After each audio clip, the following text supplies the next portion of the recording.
महायोद्धा की महागाथा पर चर्चा करने के लिए एकत्र हुए हैं। प्रभात प्रकाशन द्वारा आयोजित इस समारोह में आप सबका हार्दिक स्वागत है। मैं आग्रह करता हूँ कि से आदरणीय जनरल साहब को मंच पर लेके आए। लेफ्टिनेंट जनरल राज शुक्ला जी हमारे मध्य में है, हम कर्तव्य ध्वनि से इनका स्वागत करते हैं। आइए।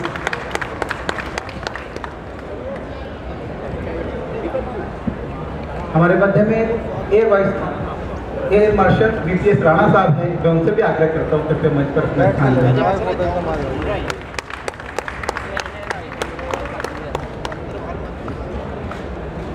बहुत लोकप्रिय एंकर और आज तक की मैनेजिंग एडिटर सुश्री श्वेता सिंह हमारे मध्य में, उनसे भी आग्रह करता हूँ कृपया मंच पर अपना स्थान ग्रहण करें।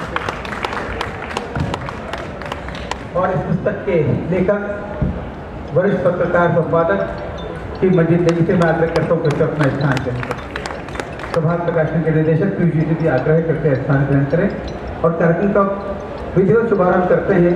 हमारे सम्मानित मंच का स्वागत करके एक पुस्तक संच और साथ में राष्ट्रीय ध्वज ये भेंट करके सम्मानित करेंगे। मैं आग्रह करता हूँ पीयूष जी से आदरणीय जनरल शुक्ला साहब का स्वागत करें।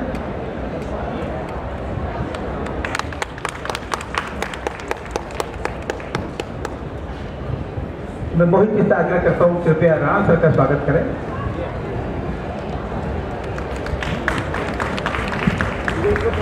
प्रभात प्रकाशन के सार्थक जी से स्वागत है, स्वागत करेंगे वो श्वेता जी का। और पीयूष जी से आग्रह है वो आज के समारोह के केंद्र बिंदु मंजीत जी का स्वागत करें। मैं आग्रह करता हूँ युवराज मलिक जी से कृपया अपना स्थान ग्रहण करें।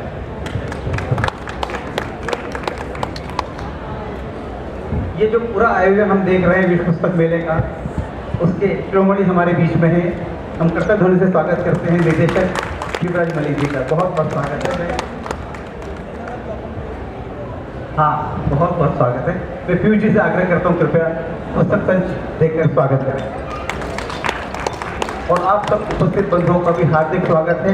मित्रों, आज का यह कार्यक्रम है आदरणीय जनरल बिपिन रावत जी को स्मरण करने का, उनके कर्तव्य को नमन करने का। हम सब जानते हैं भारत माँ के अमर सपूत जनरल बिपिन रावत पिछले वर्ष हमारे बीच में नहीं रहे। उनका जाना हम सबको बहुत खल रहा है।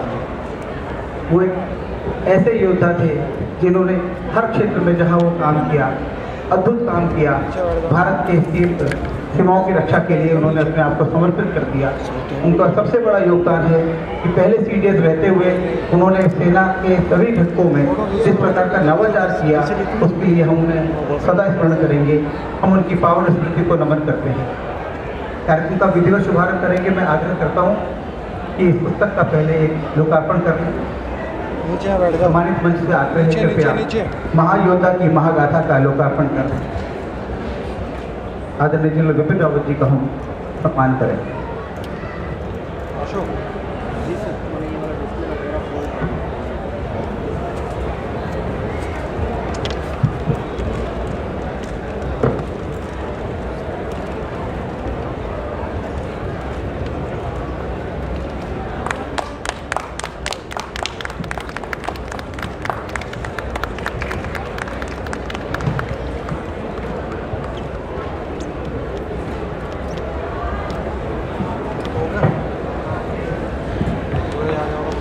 मंजीत नेगी जी आज तक में रक्षा संवाददाता हैं, उनको आप देखते होंगे।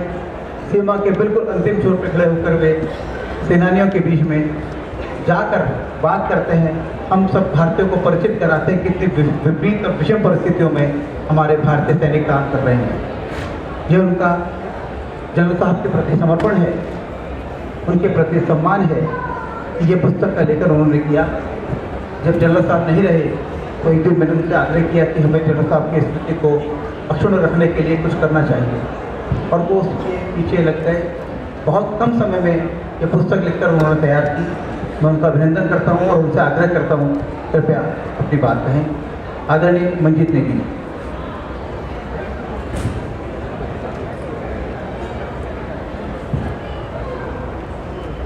बहुत धन्यवाद आप सब लोगों का हमारे बीच लेफ्टिनेंट राज शुक्ला जी हैं जो अभी यूपीएससी के सदस्य हैं और उनका लंबा एसोसिएशन रहा है जनरल रावत से। Air marshal BPS Rana ji हैं जिन्होंने जनरल रावत के साथ काम किया। युवराज मलिक जी हैं मेरे मित्र और उनका सेना से एसोसिएशन है, सेना से जुड़े हैं और इस आयोजन के करता धरता हैं। और बहुत लोकप्रिय एंकर आज तक की श्वेता सिंह जी हमारे बीच हैं। हम दोनों साथी हैं, लंबे समय से करीब 10 साल का एसोसिएशन आज तक में हमारा रहा है। और जनरल रावत जब सेना प्रमुख बने थे तो श्वेता और मैं इकट्ठा उनसे साउथ ब्लॉक में मिलने गए थे और बहुत सारी बातें करीब 1-1.5 घंटे की मुलाकात रही। श्वेता को उस मुलाकात के बारे में आप लोगों को विस्तार से बताएंगी। प्रभात जी का प्रभात जी को मैं जनरल रावत जब सीडीएस थे उनके घर पर लेकर गया था और उसके बाद से उनका एसोसिएशन रहा जनरल रावत से। और उसके बाद उनकी जब 8 दिसंबर को इस दुनिया से गए तो उसके बाद मेरे लिए व्यक्तिगत क्षति थी वो, लेकिन प्रभात जी ने मुझे लगातार इस बात के लिए मोटिवेट किया कि उन पर एक पुस्तक लिखी जाए। अभी 16 मार्च को अगले हफ्ते उनका जन्मदिन है, इसलिए 8 दिसंबर उनकी पहली पुण्यतिथि थी जिस दिन ये पुस्तक का राष्ट्रीय सुरक्षा सलाहकार अजीत डोभाल जी ने विमोचन किया और लगभग 1 साल का वक्त हो गया है। व्यक्तिगत तौर पर मेरे लिए बहुत मुश्किल था इस घटना को भुलाना, उनसे जुड़ी यादें जो रही हैं। खासतौर से अगर मैं कहूँ तो जब वो वाइस चीफ बनकर दिल्ली पहुँचे थे उसके बाद करीब 1.5 साल का वाइस चीफ के तौर पर उनका कार्यकाल और करीब 3 साल का सेना प्रमुख के तौर पर लगभग 1.5 साल के आसपास सीडीएस के तौर पर उनके कार्यकाल को मैंने बहुत नज़दीक से देखा। व्यक्तिगत तौर पर एक पत्रकार के तौर पर, एक पारिवारिक सदस्य के तौर पर। और मैंने कोशिश की कि इस पुस्तक के माध्यम से कुछ ऐसी चीज़ें खासतौर से हमारी जो युवा पीढ़ी है वो जाने कि जनरल रावत ने सेना प्रमुख रहते हुए, सीडीएस रहते हुए सेना के लिए, युवाओं के लिए किस तरह की चीज़ें वो करना चाहते थे, कितना वो कर पाए। मुझे बार बार जब भी जनरल रावत का ध्यान आता है तो मैं एक ही बात का स्मरण करता हूँ। सुंदरकांड में तुलसीदास जी ने हनुमान जी के बारे में कहा कि हनुमान ते फरसा कर पुनि किन नाम, राम काज कीन्हे बिनु मोहे कहाँ विश्राम। तो मैंने जनरल रावत के व्यक्तित्व को, उनके कार्यकाल को सेना प्रमुख के तौर पर, खास तौर से सीडीएस के तौर पर इन्हीं 2 पंक्तियों में देखा। उन्होंने हनुमान जी की तरह ही एक प्रण लिया था कि जब तक उनको जो जिम्मेदारी सीडीएस के तौर पर देश ने दी है, सरकार ने दी है, उसको पूरा नहीं करते उनको चैन नहीं मिलेगा। बहुत सारी घटनाएं हैं, विस्तार से मैंने इस पुस्तक में लिखने की कोशिश की है, कुछ और चीज़ें मैं आपको बताऊंगा।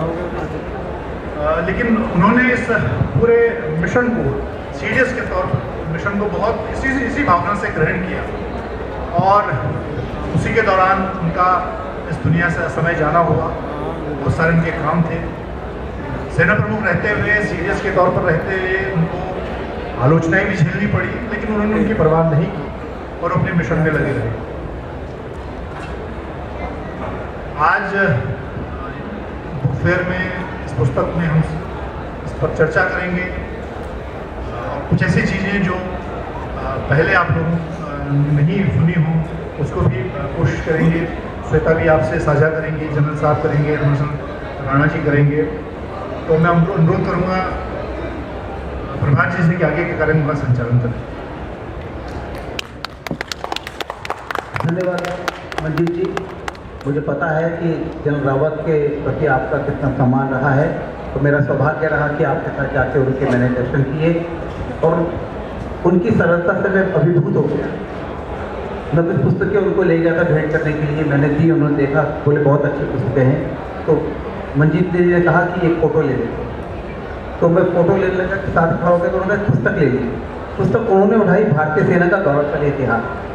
तो ये दिखाता है सेना के प्रति उनके मन में कितना सम्मान, कितनी एक कर्तव्य निष्ठा थी उनके प्रति। मैं आग्रह करता हूँ युवराज मलिक जी से कृपया अपने विचार व्यक्त करें। बहुत बहुत धन्यवाद। मंच पर विराजमान विशिष्ट अतिथिगण और प्यारे भाइयों बहनों, जब पुस्तक मेले का आयोजन हो रहा था तो हमने एक परिकल्पना की थी कि हम पुस्तकों का तो अनावरण होता रहता है, डिस्कशंस भी होते हैं, बुक रिलीज भी होते हैं, टॉक शोज भी होते हैं, लेकिन हम एक विशेष श्रृंखला शुरू करेंगे जिसका नाम है शौर्य गाथा सीरीज़। उस शौर्य गाथा सीरीज़ में हमने अभी कई परमवीर चक्र विजेताओं को बुलाया और उनका सीधा साक्षात्कार हमने लोगों से कराया और शौर्य गाथा उन्हीं की ज़बानी हमने सुनी, उनके परिवार के लोगों से सुनी, उनसे सुनी।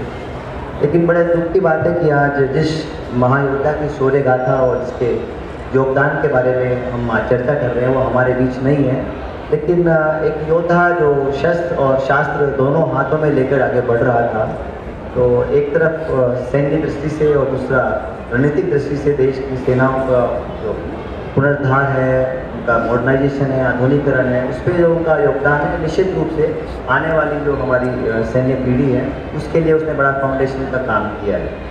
दूसरी विशेष बात अगर उनके बारे में मैं कहूँगा कि जब कोई भी अधिकारी सैन्य सेनाओं में अपना कमीशन प्राप्त करता है तो उसको एक पंक्ति बुलवाई जाती है, safety honour and welfare of the country comes first always and every time. Safety or welfare of your man comes next, and your own ease and comfort comes last, always and every time. तो उन्होंने हमेशा कहीं न कहीं अपने पूरे career में, चाहे वो नॉर्थ ईस्ट का हो, वहाँ पर भी वो एक बड़ी दुर्घटना से बचे थे, लेकिन उन्होंने उस चीज़ को अपने जो डेली का जो हैक्टिक रूटीन पैटर्न था उसमें कभी कमी नहीं आने दी और उनके कई अनुभव हैं। पहली बार जब मैं उनसे एक बार मिला था तब वो बारामूला में कमांड कर रहे थे 19 डिवीजन, और उस टाइम बारामूला में अमरनाथ के दंगों के बाद एक बड़ी भीषण परिस्थिति थी, हम लोगों का सड़क पे जाना वाना बड़ा मुश्किल होता था।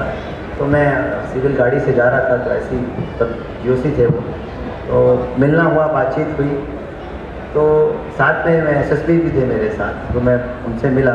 तो वहाँ पे एक मोहरा 1 मोहरा 2 करके एक जगह है जिसमें एक टनल है बहुत बड़ा खूबसूरत सा। तो उन्होंने मुझसे पूछा कहाँ जा रहे हो? आगे तो पाकिस्तान है, तो ये इससे थोड़ा पहले चटन अपना जो अपना पोस्ट है मुजफ्फराबाद से, तो मैंने कहा वहाँ तो नहीं जा रहे हैं लेकिन हम झेलम में ज़रूर जा रहे हैं। तो उन्होंने कहा क्यों? मैंने कहा रास्ते से तो आपने बंद किया हुआ है पूरा चौक, पानी के रास्ते ज़रूर हम जा सकते हैं उधर। तो उस तरह का उनका एक नज़रिया था, लेकिन उसमें एक बड़ा पहनापन था। उस पूरे 70 किलोमीटर के सफ़र में जब हम गाड़ी में थे तो पूरे बाईं तरफ झेलम भी चलती है और झेलम बीच में गायब भी हो जाती है, फिर बाहर आ जाती है, लेकिन जितनी चोटियाँ थी आप हैरान होंगे, उनको उन चोटियों के सबके नाम याद थे और किस चोटी के बीच में कितना बड़ा गैप है। पूरे 19 डिवीज़न बहुत बड़ा क्षेत्र है, उड़ी तक उनको पूरा कमांड पोस्ट तक सब कुछ याद था। तो तब वो मेजर जनरल थे, लेकिन किसी भी व्यक्ति की प्रतिभा का और उसके शौर्य का, उस सैनिक का अंदाज़ा इसी बात से लगता है। बहुत सारे अनुभव हैं जो रहे हैं, लेकिन 2 पंक्तियों में कहें तो वो एक सैनिक थे, ही was a soldier through out his life and A gentleman, जिन्होंने हाईएस्ट ट्रेडिशन सेट की हैं, प्रोफेशनलिज्म की, कमिटमेंट की, डिलीवरी की, और बस सीरियस के तौर पे उनका बनना। बहुत कम लोग होते हैं जो वहाँ तक पहुँच पाते हैं। चीफ के लिए तो सोचना बहुत बड़ी बात है, वो चीफ से 1 कदम आगे गए और अपना देश के राष्ट्रमान में बहुत बड़ी भूमिका सैन्य कमांडर के तौर पर निभाई, और जब वो इस दुनिया से गए तो उनका सर ऊपर था और सब पूरे देश का सर नीचे झुका हुआ था। इससे बड़ी इबादत और इससे बड़ी श्रद्धांजलि और इससे बड़ा योगदान नहीं हो सकता कि जब आप चाहें आपका सर ऊपर हो, पूरा देश का सर झुका हो। तो मेरे ख्याल से सबसे बड़ी श्रद्धांजलि होती। मैं ज़्यादा समय नहीं लूँगा, बहुत बहुत धन्यवाद। धन्यवाद युवराज जी। हमारे मध्य में air marshal VPS Rana sir हैं। आप भारतीय वायुसेना से AOA के पद से सेवानिवृत्त हुए हैं। उनको भी सौभाग्य मिला जनरल बिपिन रावत के साथ काम करने का। मैं उनसे बहुत सम्मानपूर्वक आग्रह करता हूँ, कृपया अपने विचार। नमस्कार। सबसे पहले तो मैं मंजीत को बधाई देना चाहता हूँ। ये एक बहुत सुंदर पुस्तक उन्होंने लिखी और बहुत टाइमली लिखी। लिखना अपने आप में एक कला हो सकती है, लेकिन एक टाइमबद्ध तरीके से उन्होंने ये पुस्तक लिखी और मेरे ख्याल से 1 साल के अंदर उन्होंने ये लगभग 10 महीने में ही लगभग ये पुस्तक लिखी, जो बहुत अपने आप में बहुत बड़ा चैलेंज था। इतने बड़े व्यक्तित्व को किसी किताब में समेट पाना भी एक बहुत बड़ा चैलेंज है, क्योंकि उनकी ज़िंदगी के इतने पहलू हैं हम में से जो लोग उनके साथ रहे हैं, जिन्होंने काम किया है, वो जानते हैं कि उनका किस तरह का व्यक्तित्व था। लेकिन हर व्यक्तित्व का सारा पहलू किसी एक किताब में समेट पाना बहुत मुश्किल है। उसके बावजूद ये एक बहुत ही अच्छा प्रयास है मंजीत का, और ये बहुत अच्छी पुस्तक निकली है जहाँ से उन्होंने उनके शुरुआती दौर से लेके और सेना प्रमुख के तौर पर और उसके बाद सीडीएस के तौर पर भी जो भी चैलेंजेस उनके आए, उनको सबका बहुत अच्छे से बखान किया। उनके व्यक्तित्व को काफ़ी हद तक इस पुस्तक में उन्होंने चरितार्थ किया। मेरा सौभाग्य था कि उनके लगभग बाद के 2-3 सालों तक एज ए को वर्कर उनके साथ काम करने का मौका मिला। एक बहुत बड़ी बात उनमें जो थी, जो जवानों के प्रति उनका रवैया था और सेना के प्रति जो रवैया था, वो जैसा प्रभात जी ने भी कहा, लेकिन सबसे बड़ी बात थी उनकी कि जिस बेबाकी से वो कह पाते थे अपनी जो उनके मन में होता था, उनके उसमें सिर्फ एक ही होता था कि इसमें सेना का क्या हित है और इसमें देश का क्या हित है। उसमें कभी उन्होंने इस बात की परवाह नहीं की कि सामने जो लोग बैठे हैं उनको मेरी बात पसंद आएगी या नहीं आएगी। और क्योंकि हम पर्टिकुलरली कोविड के दौरान लगभग रोज़ ही उनसे मुलाकातें होती थी, तो हर चीज़ में, चाहे वो देश की सुरक्षा के बारे में हो, चाहे आत्मनिर्भरता के बारे में हो, चाहे किसी भी चैलेंजेस से मिलने का हो, चाहे सारे तीनों सर्विसेज के कोऑर्डिनेशन की बात हो, वो इतनी बेबाकी से अपनी बात रखते थे कि जिसमें कहीं कोई डाउट नहीं रहता था कि क्या वो यही कहना चाहते हैं। तो ये एक बहुत बड़ी बात होती जब आप किसी ऊंचे पद पे होते हैं कि आप जो कहना चाहते हैं सामने वाला उसमें और किसी तरह की गुंजाइश ना हो और वही समझे जो आप कहना चाह रहे हैं। तो ये उनके व्यक्तित्व का एक बहुत बड़ा पहलू था जिससे हम लगभग बहुत रेगुलरली उनसे ये मीटिंग्स होती थी, मुलाकातें होती थी।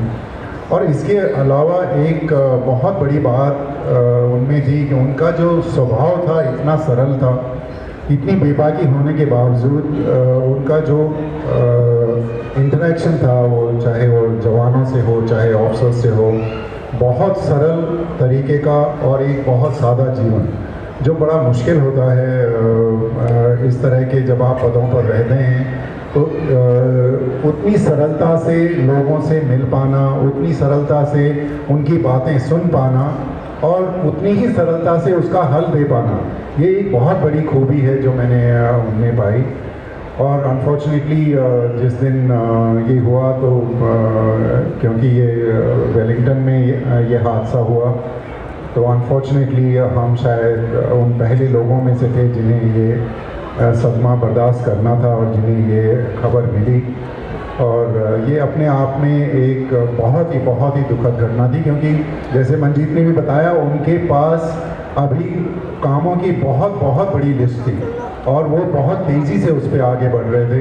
ये एक बहुत बड़ा झटका था सेना के लिए, राष्ट्र के लिए, और मेरा अपना व्यक्तिगत मानना है कि सरकार के लिए भी, क्योंकि जिस तरह से उनकी पकड़ थी सारे मुद्दों पे, उसी पकड़ को दोबारा से उसी स्टेज तक लेके आ पाना थोड़ा मुश्किल काम था। और शायद यही वजह थी कि काफ़ी समय तक सीडीएस का अपॉइंटमेंट नहीं हो पाया, क्योंकि to fill up issues was really difficult.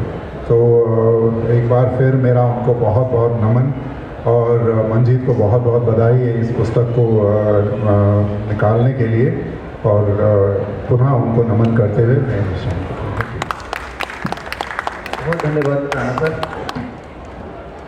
आपने बताया कि आप उन कुछ लोगों में से थे जिन्होंने पहले उनके दुर्घटना के बाद ये इसको देखा। बहुत कठिन क्षण रहे होंगे निश्चित रूप से।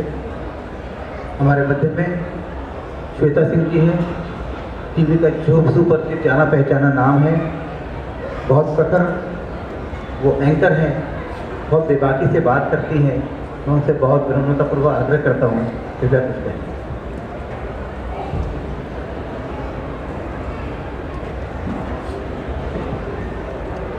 आज भी जनरल रावत के बारे में सोचती हूँ तो आवाज़ रूठती है, आंखें भरती हैं। लेकिन मुझे लगता है कि अगर वो जीवित भी होते, हमारे बीच भी होते, तो ये किताब जो महायोद्धा की महागाथा है वो मंजीत ही लिखते और कोई नहीं। क्योंकि हम बहुत मजाक भी करते थे मंजीत के साथ कि तुम्हारे तो गाँव वाले हैं, परमिशन दिला दो किसी भी चीज़ का। मैंने जब पहली बार उनसे मुलाकात की थी तो जैसा कि मंजीत बता रहे हैं कि जिस समय हमारी मुलाकात हुई थी, सेना मीडिया के साथ बहुत सहज नहीं रहती है, लेकिन मुझे लगता है कि जिसने भी वर्दी धारण कर लिया, ये सब एक साथ काम करते हैं, तो ऐसा नहीं है कि ये एक दूसरे के ज़्यादा हैं। वो हमारे भी उतने ही थे जितने इनके थे, और हमारे ज़्यादा थे, हमारा अधिकार ज़्यादा था। मुझे लगता है कि हर वर्दी पहनने वाले व्यक्ति के बारे में आप सब भी बहुत कुछ जानना चाहते होंगे। हम माध्यम बनते हैं उसका, लेकिन फौज को थोड़ा सा डर लगता था मीडिया से कि दूर रखें, पता नहीं ये क्या दिखाना है, पता नहीं नेशनल सिक्योरिटी के रास्ते में, और ये वाजिब भी है। पर जनरल रावत ऐसे नहीं थे। वो कहते थे आओ क्या कवर करना है, ये दिखाना है, पैरा रेजिमेंट जाओ, मुझे कोई दिक्कत नहीं है। और मुझे लगता है कि वो जो एक पर्दा हटा, उसके पीछे जनरल रावत थे। उन्होंने कहा कि आम इंसान को जानना चाहिए अपने सैनिकों के बारे में, आप सबको पता होना चाहिए वो किन परिस्थितियों में तैनात रहते हैं। और इसीलिए ठीक है, हमारे ऊपर नियंत्रण के साथ हमें भेजा जाता था कि आप जाइए और आराम से आप कवर कीजिए, आपको जो कहानियाँ कहनी है आप कहिए, कहानियाँ अच्छी हो। मुझे जनरल रावत से पूछना अच्छा नहीं लगता था, उनको सुनना अच्छा लगता था। बहुत अच्छी बातें हमेशा करते थे। आप सब ने देखा होगा कि जब वो नहीं रहे और उनके साथ, मुझे हमेशा सोल्जर्स ये कहते हैं कि वर्दी में दुनिया से जाना उनके लिए सबसे बड़ी फख्र की बात होती है। और इतना सीनियर कौन सा अधिकारी वर्दी में गया है? कोई नहीं। कोई बहुत बड़े पुण्यात्मा वो रहे होंगे कि वर्दी में गए और उनकी पत्नी उनके साथ। इससे बड़ा प्रमाण क्या हो सकता है? और इसीलिए जब वो पूरा हिंदुस्तान उनके पीछे भागा था, वो एक लड़का मुझे याद आता है जो एक बैकपैक लिया हुआ था, शायद उसकी सारी दौलत, पूरी पूंजी उसी में होगी, लेकिन उसकी सबसे बड़ी पूंजी वो वर्दीधारी थे जो उस गाड़ी में जिनकी अंतिम यात्रा निकाली जा रही थी, और वो पीछे पीछे पूरे रास्ते दौड़ता रहा। ये हिंदुस्तान का समर्पण है अपने सबसे बड़े जनरल के लिए, अपने महायोद्धा के लिए। और मुझे बहुत अच्छा ये नाम लग रहा है मंजीत जो आपने दिया है। मैंने जो इसके अभी तक, तो मुझे तस्वीरें देखना बहुत अच्छा लग रहा था, ये तस्वीरें मैंने कभी नहीं देखी थी। आप जब एक सोल्जर को ये देखते हैं कि आप जनरल साहब सब जानते हैं, पर वो जब सेना में आए तब कैसे दिखते थे? एक नवयुवक जो कि आंखों में सपने लिए आया है, किसको पता था कि वो इतनी बड़ी बड़ी सोच, इतने ख्यालात ऐसे लेकर आए होंगे हिंदुस्तान के लिए, हमारी सेना के लिए, और उसके बाद उसके लिए वो काम करते चले गए। हाँ, ये बात अलग है कि बहुत कुछ अधूरा छोड़ गए। वो खुद कर सकते थे, वही कर सकते थे शायद। ये हर एक हिंदुस्तानी के मन में विश्वास रहता है। क्या क्या नहीं सुना उन्होंने राजनीति के गलियारों से, क्या क्या आरोप उन पर नहीं लगाए गए थे, लेकिन आखिरी लम्हे पर हिंदुस्तान ने उनके साथ भागते हुए, उनके पीछे भागते हुए, उनकी अंतिम यात्रा में शामिल होकर हर एक व्यक्ति को जवाब दिया कि देश अपने सैनिकों के बारे में और इस महायोद्धा के बारे में क्या सोचता है। कैनवस से बड़ा किरदार आपने कहा है अपने पहले चैप्टर में, और इससे बड़ा कुछ हो नहीं सकता। उनको एक्सप्लेन करने के लिए, उनको डिस्क्राइब करने के लिए उनकी सोच भी रहती थी और उनकी सहजता भी रहती थी। बड़ी आसानी से वो दिल की सारी बातें कर देते थे, बता देते थे। ये नहीं समझाते थे कि इनके सामने बोलूँ या न बोलूँ, कैसे कहूँ। अरुणाचल प्रदेश में एक सड़क का उद्घाटन कर रहे थे, आखिरी बार जब मेरी मुलाकात हुई थी मंजीत उनसे, तो राजनाथ जी थे वहाँ पर, दोनों प्रदेशों के मुख्यमंत्री थे। वो एक कोने में खड़े रहे थे उस समय। मैंने कहा कि सर आप उस तरफ नहीं आ रहे, सब तस्वीर ले रहे थे। तो बोले कि मैं अरुणाचल की तरफ जाकर खड़ा रहना चाहता हूँ, मैं अपने देश के भीतर ये विभाजन नहीं टॉलरेट कर सकता। तो दो राज्यों के बीच अगर किसी भी तरह की खटपट है, वो सैनिक की तरह सोचते हैं, वो किसी एडमिनिस्ट्रेटर की तरह नहीं सोचते थे। मैं वाकई आई एम लुकिंग फॉरवर्ड कि मैं ये किताब पूरा पढ़ूँ। हमारी पीढ़ियों को ये पढ़ने की आवश्यकता है। युद्ध होते हैं, युद्ध में हमारे सैनिक अगर चले जाते हैं, अगर अपना वो वीर गति को प्राप्त होते हैं, तो केवल वो योद्धा नहीं है जो युद्ध के मैदान से लौट आते हैं, उनकी भी कहानियां बहुत प्रेरणादायक होती हैं। मैं यकीन के साथ कह सकती हूँ कि जितनी सहजता से हमारे बीच ये दो सैनिक दो योद्धा बैठे हुए हैं, इनके भी जीवन की कहानी और इनका संघर्ष कोई छोटा नहीं होगा। हर एक व्यक्ति से हम बहुत कुछ सीख सकते हैं। मेरे बाबा, मेरे दादाजी जिसे आप कहेंगे, वो सिपाही भर्ती हुए थे, रिटायर किए, ऑनरेरी कैप्टन। एक बहुत बड़ी कामयाबी होती है ये, हर कोई नहीं कर पाता है। उनसे ही उनकी युद्ध की 3 युद्ध उन्होंने लड़े थे, उसकी कहानियां सुनते सुनते बड़े हुए। वर्दी सब पहनना चाहते हैं, नहीं उस समय लड़कियां लड़ सकती थी, सेना में नहीं आ सकती थी। अब जनरल रावत की एक बहुत, वो विजनरी थे, उन्होंने एक बहुत सोच उस बाबत रखी। शायद मैं इनके समय में होती तो आज मैं भी वर्दी में बैठती, लेकिन फिर भी मुझे लगता है कि हर एक हिंदुस्तानी का है वो वर्दीधारी जो हमारे लिए लड़ता है, हमारा उतना ही अपना है, हमारा भाई है, हमारा पिता है, हमारे चाचा है, हमारे ताऊ है, लेकिन हमारे अपने जो खून के रिश्तेदार हैं उनसे ज्यादा प्रगाढ़ है हमारा उनसे रिश्ता। और इसीलिए आज महायोद्धा को नमन करते हुए, मैं दूसरी जगह थी लेकिन मैंने कहा कि मैं जनरल रावत की बात है तो मैं यहाँ पर जरूर आऊंगी। बहुत अच्छा लगता है मुझे उसके बारे में पढ़ना, बोलना, लिखना।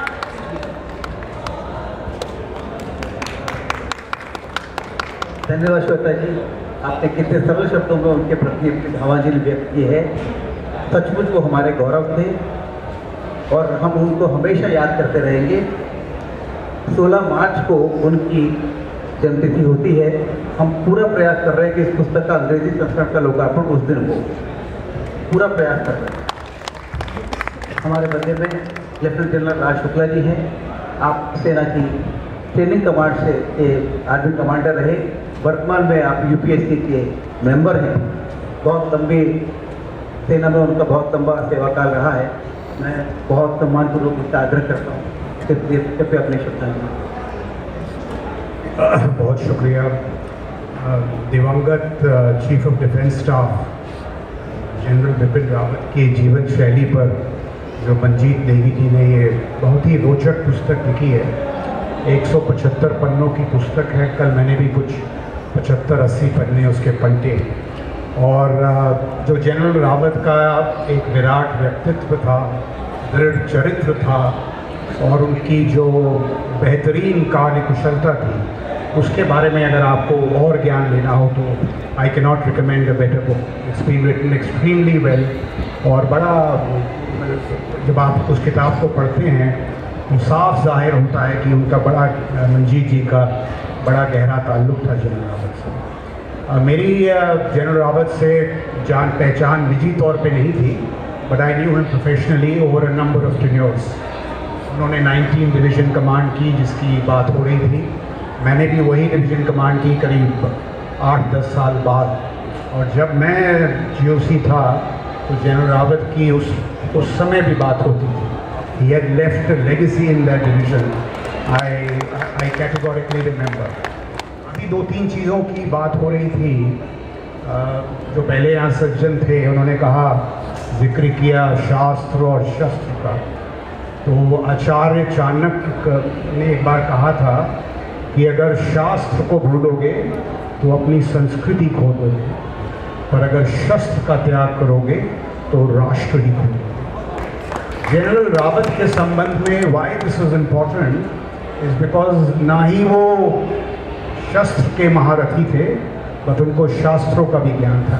Not strictly in this sense, but what I mean is that strategic military wisdom उनमें बहुत था।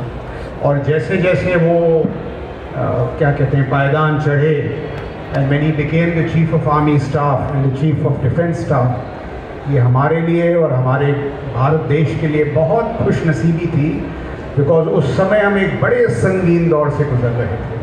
और ऐसा संगीन दौर जिसके बीच गहरा बदलाव की ज़रूरत थी, transformational change. And I can not think of another man who understood the need to change so much. और उस चेंज के दौर में मेरी उनसे बहुत निकटतम, मेनी क्लोज एक्सचेंजेस। जब मैं डायरेक्टर जनरल पर्सपेक्टिव प्लानिंग था, कमांडेंट वॉर कॉलेज था और आर्मी कमांडर था, तो बहुत मेरी उनसे बातचीत हुई on many of these issues. We didn't always agree, but if there was one thing about that man, I mean he epitomised change, he symbolised change when we needed change the most। और ये एक बड़ी बात है for a conservative organization, you know, like the army। Shweta जी ने बात की media के बारे में। I mean, I can recall the days we were absolutely close to the media. अगर आप किसी को साक्षात्कार दे दें, इंटरव्यू दे दें, तो ऊपर से 10 बम गिरते थे. He actually opened the media. And it was very wise, क्योंकि जो पहले फौज के प्रति जो आदर सत्कार था, वो प्रेम और मोहब्बत भी बची. And the army realized that we are not only respected, but we are also popular. And I think it was a very shrewd move on his part. 2-3 चीज़ें मैं उनके बारे में और बताऊं कि ये जो बदलाव की बात कर रहे हैं, इसके मुख्य बिंदु क्या थे. अब इस जो मैं अभी कहूँगा उसका संदर्भ मंजीत जी की किताब से इसलिए है क्योंकि जो सर्वश्रेष्ठ उपलब्धि इस किताब की वो ये है, यही जो इन्होंने बात की अपने पहले लेख में किरदार और canvas. So the impact of General Rawat's persona on the national security canvas is most critical. और जिस दौर में हमारा चीन से एक, we all know we are in for a grim fight with our northern border. These changes are extremely critical. और मैं आपको 2-3 बातें बताता हूँ which may not be of immediate interest to this audience, but those of you जो राष्ट्रीय सुरक्षा में और गहरी रुचि रखते हैं वो शायद इस बात से जुड़ेंगे. ये जो CDS DME की स्थापना थी, it was not easy. I was the DGPP when I saw the struggle. और भी बड़े किरदार थे इसमें, एडमिरल करमबीर वगैरह, बट जनरल रावत का नेतृत्व श्रेष्ठ था. और ये जो पूरा बदलाव था उसमें उनका जो नेतृत्व था, उसमें उन जो तीव्र गति लाए उसमें, that you will only know once you know the system from inside. CDS DMA is even more game changing than America's Barry Goldwater Nichols. And General Rawat managed to get this going in our system.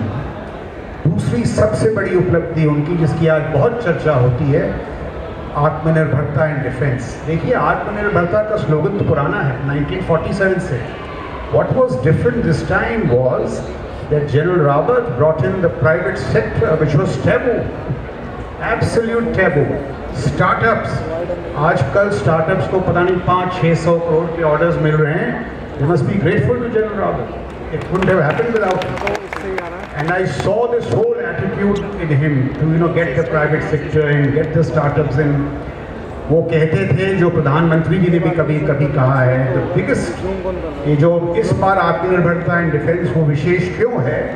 Because it has liberated the forces of innovation, energy and enterprise from the scourge of process and procedure. ये जो नियमों का जाल बिछा था defence framework में, उसको उन्होंने बिखेरा. So these are some of the deeper attributes of जो आपने देखे, जो हमने ये सर्जिकल स्ट्राइक्स की LAC पर, Balakot, Kailash, these were absolutely new normals in our strategic outlook. जो हमारी सामरिक सोच थी उसमें नई लकीरें खींची हुई. They were never done in the past. And of course, जैसे मैंने कहा, बहुत और किरदार थे, but he was the central character. वो सूत्रधार थे इन सब के. और इन सब के फलस्वरूप आप देखें तो defence in India started coming out of the shadows of foreign policy. Defence ने अपना जो वजूद था उसको ग्रहण हुआ. And defence today is complementing foreign policy. Defence और जिसे हम कहते हैं कूटनीति, इसका अच्छा समन्वय से हमारी जो विदेश नीति है वो मजबूत है. And the message has gone across to the adversaries कि जनाब अगर आप कुछ छेड़छाड़ करेंगे तो मुंह तोड़ जवाब देंगे. All this came from the persona of general Rawat. और उनका जो आप लोगों से बातचीत थी है वो तो एक अलग पहलू था, but he was a deep professional. He had done some of the best courses in the United States, the Command and General Staff Course. He was a Sword of Honor from the Indian Military Academy. तो एक बड़ा उनका एक लंबा career था, बड़ा शानदार career था. वो चाहते थे कि जो हमारी सशस्त्र सेनाएं हैं उनमें आधुनिकीकरण हो, उनमें बेहतरी आए. और वो अक्सर कहते थे that what we need is an instrument of force which is joint, calibrated, ready, technologically enabled and optimized. अब ये एक शब्द है जॉइंट, पर देखिए जॉइंट फोर्सेस को जॉइंट करने में 30 साल लगते हैं, कैलिब्रेट करने में 30 साल लगते हैं, टेक्नोलॉजिकल एनेबलमेंट 30 साल लगते हैं, ready Russian forces, the Russian armed forces were supposed to be these, fifth largest army, second most powerful in the world. They proved to be grossly unready. तो ये जो उनका सपना था, joint, technologically enabled, ready, optimized, ये उनका एक विशाल सपना था। और मैं समझता हूँ कि अगर हम ये कर पाए, बड़ी मुश्किलें हैं, अगर इसको हम कर पाए और इसको हम अपने अंजाम तक ले जा सके, तो वो जनरल रावत के लिए एक अद्भुत तोहफा होगा और उनके स्मरण में सबसे बड़ी श्रद्धांजलि है। If we can carry the reforms that he visualized to their logical conclusion, that I think will be the utmost tribute to the life of General Rawat, and that is one reason why we must all read this brilliant book by Manjeet Negi, Mahayodha Ki Mahagatha. It was truly a great life, a great tale, but it is yet incomplete. A lot of work has to be done. मैंने शुरुआत हिंदी में की थी, क्या करें, आदतें हैं साल की, वो बीच में इंग्लिश आ जाती है, but thank you very much.